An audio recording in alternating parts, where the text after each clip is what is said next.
1 year ago today, those air raid sirens echoed over Ukraine's capital city of Kyiv. That noise signaling that Russian airstrikes had begun. And tonight, we're taking a closer look on this 1 year anniversary. Thank you so much for joining us on First Coast News at 5 o'clock tonight.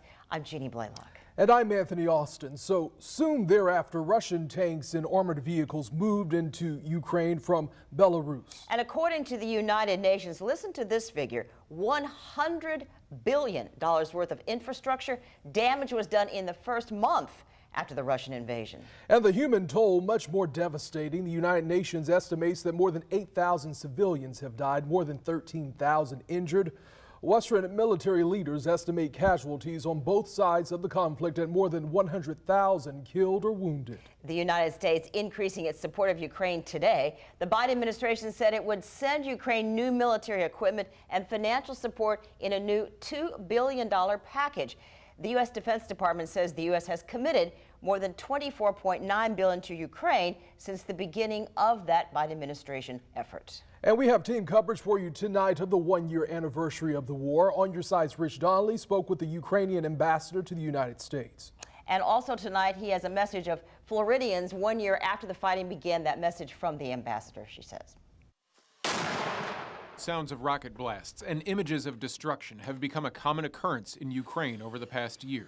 We didn't choose this. We were peaceful, and pretty much Russia has used everything in order to defeat us.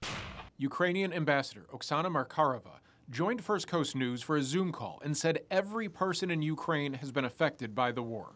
All of us, all 40 millions of Ukrainians, have already somebody who we lost, who's wounded, who serves on the front line. My personal house was under occupation for 32 days.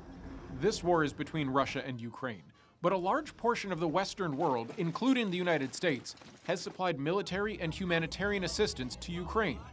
A significant portion of humanitarian assistance has come from the First Coast. I also would like to take this opportunity and thank our friends in Florida, everywhere, and especially in Jacksonville, because from helping our wounded warriors to sending humanitarian aid, to standing with us and helping the Ukrainians here in the U.S. and especially in Florida, it all has been very much appreciated. While Markarova is grateful for the assistance that is offered, she wants Ukraine to join NATO, which would create military obligations for the United States.